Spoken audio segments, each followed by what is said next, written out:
Isabelle, c'est une pomme de terre ferme. La chair, elle est ferme. Ah, d'accord. Donc on l'utilise plus pour faire ou à l'eau ou en vinaigrette par exemple. Le contrat commence à partir du 20 jusqu'au 12 octobre 2011, donc c'est sur un an. Une fois qu'on fait partie de l'association, on prend un contrat avec l'agriculteur. On paye l'ensemble du contrat en amont et en fait on accepte aussi d'être solidaire avec l'agriculteur, ce qui fait que s'il a des contraintes qui font que pour une raison quelconque il perd sa production, eh ben on continue, on le paye quand même. Oignon et ail, j'ai plus. Ah là, je sais pas. Je sais pas. Ah oui, il y en a jamais eu. Non, ça pousse pas chez nous. Ma première motivation, c'était d'avoir des bons légumes en fait. Je pense que je me posais pas la question de savoir d'où venaient mes légumes, qui les avait produits. C'était des non-questions en fait. Elles n'étaient pas là. Tout d'un coup, il faut se retrouver vraiment à laver des légumes, à retrouver de la terre dans l'évier. Voilà, des choses comme ça, ouais. Voilà, qui me rappellent mon enfance. Surtout, je crois que c'est social, ma démarche.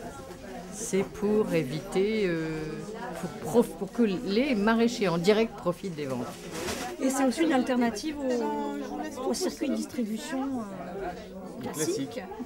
Donc ça instaure d'autres modèles de consommation. Moi je m'apprends aussi à la MAP, c'est la première année que j'en fais des AMAP. Alors je suis comme vous, j'apprends à cultiver pour les AMAP. Surtout par rapport au planning pour arriver toujours à avoir plusieurs espèces par Et en semaine. quantité aussi pour tout le monde. Ouais, voilà. Bon là ça va aller, de toute façon vous aurez des légumes, n'ayez pas peur. Pour vendre les légumes c'est plus facile en AMAP. Bon j'emmène au marché 50 bottes de radis, je peux en vendre 5 bottes comme 50 bottes. Que là je sais que je vais me passer les 50 bottes. Ce qui est intéressant parce que il faut toujours jouer un petit peu serré. Puis nous on est content de les manger.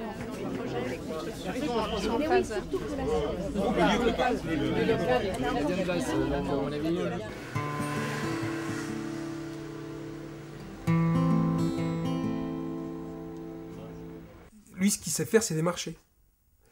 Cette relation nouvelle avec des gens qui ont plus de distance avec lui, qui tout d'un coup voudraient aller sur sa terre, toucher ses légumes, ils sont prêts à manger même ceux qui sont tordus, etc. C'est quelque chose qui était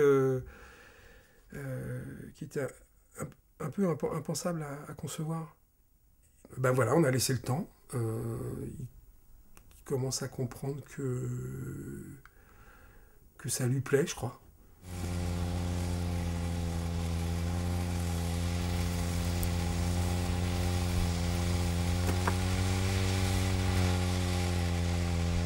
Moi je suis issu de la grande culture par mes parents qui étaient agriculteurs céréaliers, mais c'est pas très passionnant parce qu'il n'y a pas de diversification et puis c'est plus un travail mécanique.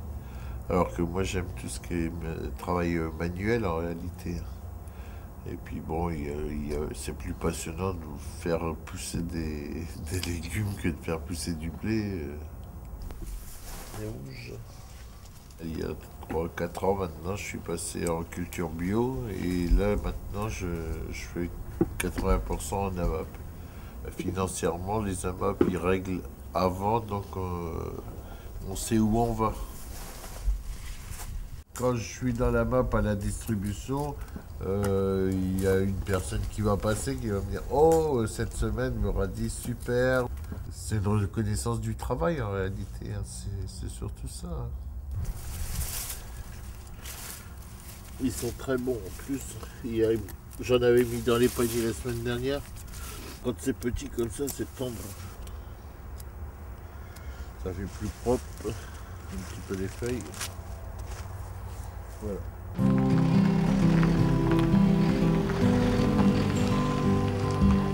On est parti de l'autre côté de la rue. Tu te rappelles à la campagne, Lina, quand on avait fait le coup de poivre? Maman, c'est pas d'aller. Alors ça, entre ça et ça, il y a une journée et demie. Ouais.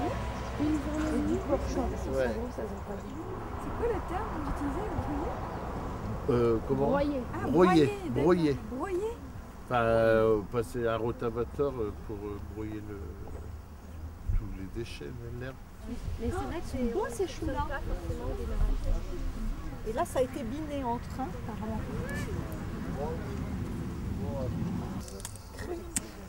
Oh, ça fait rien, vous mangez comme ça. Même cru, hein, c'est bon. Les feuilles, là. Vous mordez en plein dedans. Voilà, quand c'est comme ça, les Japonais, ils mangent juste le petit bout, il n'y a pas grand chose à manger quand c'est comme ça, mais... Moi aussi, je vais goûter l'artichaut.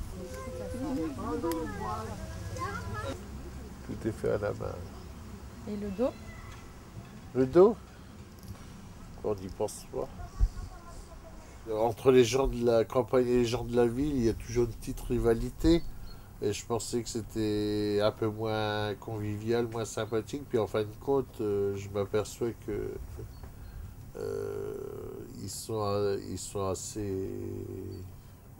assez ouverts par rapport à nous. On ne parlait pas le même langage avant. On n'est pas dans les mêmes rites. On n'utilise pas les mêmes mots pour dire les mêmes choses. Et avec le temps, voilà, le groupe, une partie du groupe sait le faire. Par exemple, tiens, qu'est-ce qu'on a comme légumes la semaine prochaine? Je sais pas. Ben, comment tu sais pas? Ben, t'as des légumes. Ben, on verra.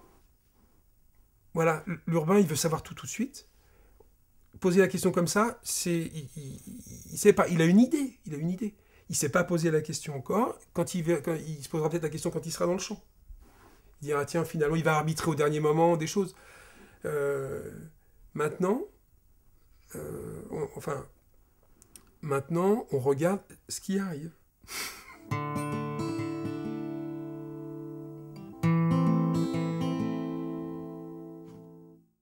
On a intégré les 2 semaines de vacances. L'hiver. Cette période, voilà, donc c'est un contrat de 50 semaines au lieu de 52. Cette période décompte 2 semaines de coupure hivernale à définir avec le maraîcher. On prévoit 2 semaines de coupure. Alors, est-ce que ça veut dire que quand on est paysan, on a 2 semaines, on a droit éventuellement à 2 semaines, alors que le reste de la France a droit à 5? Non, mais il faut peut-être poser la question quand même à un moment. C'est très difficile pour un producteur en tout cas selon les tempéraments, de s'octroyer ce genre de vacances. Et déjà l'obliger à faire ces 2 semaines de coupure, je pense que c'est énorme pour lui. D'accord. Oui, là, on rentre en problème de gestion de l'entreprise de Pascal, je crois quand même. Il fait ce qu'il veut, quoi. Il s'organise comme il veut. Vous vous mettez en position d'employeur que vous n'êtes pas. Vous êtes client, quoi. Il me semble, donc...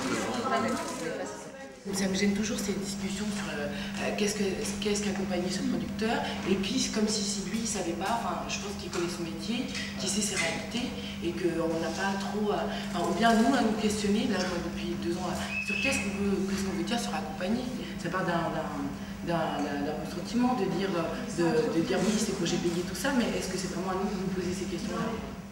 Moi des vacances, bon en 30 ans j'en ai pris 2 fois une semaine. Mais personnellement, ça me suffit. Enfin, ça me suffit. J'en parle même pas. C'est comme le week-end. Arrivé au vendredi, j'attends pas de dire « Ah bah on arrive vendredi, c'est le week-end. » Ouais, le week-end, je sais que je vais travailler.